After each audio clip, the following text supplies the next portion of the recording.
विष्णु जी की जय हो। धार्मिक मान्यताओं के अनुसार निर्जला एकादशी का व्रत रखने से 24 एकादशी का पुण्य फल प्राप्त होता है। इस साल 2025 में निर्जला एकादशी का पर्व 6 जून शुक्रवार को मनाया जाएगा। इस दिन भगवान श्री हरि विष्णु और लक्ष्मी माता की पूजा अर्चना की जाती है और निर्जल रहकर व्रत रखने से जीवन के सभी कष्ट दूर हो जाते हैं। इस व्रत को महिला और पुरुष दोनों रख सकते हैं, पर व्रत रखें तो मन में पूरी श्रद्धा और विश्वास होना चाहिए। सच्चे मन से की गई पूजा कभी भी विफल नहीं होती है। इस दिन व्रत रखकर जलीय फलों का दान करना चाहिए। निर्जला एकादशी पर गरीब लोगों में धन का दान करना भी बहुत ही शुभ फल देने वाला होता है। इससे भगवान विष्णु और माँ लक्ष्मी का आशीर्वाद प्राप्त होता है। वहीं इस दिन जल का दान भी बहुत ही फलदायी माना गया है। और फिर दूसरे दिन द्वादशी को भगवान श्री हरि विष्णु, लक्ष्मी माता और तुलसी माता की पूजा अर्चना करने के बाद में ब्राह्मण को भोजन करवाएं और गरीब लोगों में अन्न, वस्त्र और धन का दान करें।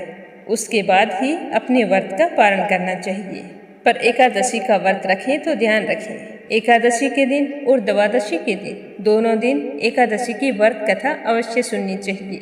और एकादशी के दिन शाम को तुलसी माता के समक्ष घी का दीपक जलाकर विष्णु भगवान के मंत्रों का जाप करना चाहिए और रात में श्री हरि के कीर्तन करने चाहिए। जेठ माह के शुक्ल पक्ष में आने वाली एकादशी को भीमसेनी एकादशी, पांडव एकादशी और भीम एकादशी के नाम से भी जाना जाता है।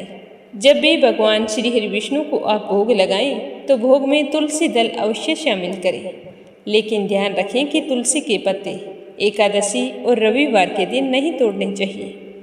भोग में शामिल करने के लिए आप एक दिन पहले पत्ते तोड़कर रख सकते हैं, क्योंकि बिना तुलसी दल के भगवान विष्णु की पूजा अधूरी ही मानी जाती है। एकादशी का व्रत रखकर दिन भर कम बोलना चाहिए। हो सके तो मौन रहने की कोशिश करें। दिन में नींद ना लें, ब्रह्मचर्य का पालन करें, झूठ ना बोलें, गुस्सा ना करें और ना ही किसी से कोई वाद विवाद करें।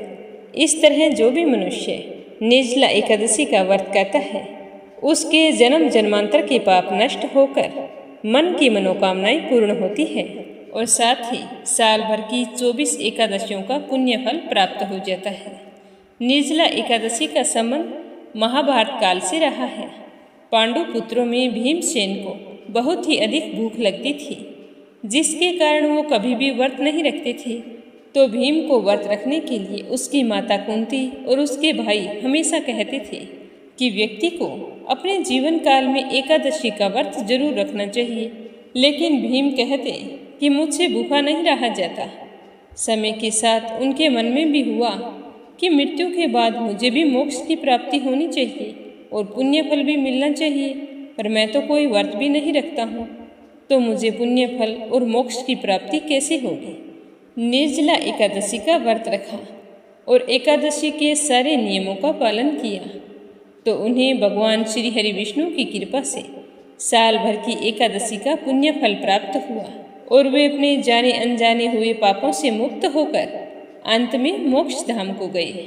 जानकारी अच्छी लगी हो तो कंचन भक्ति सागर चैनल को सब्सक्राइब जरूर करें। वासुदेव की कृपा आप सब पर हमेशा बनी रहे।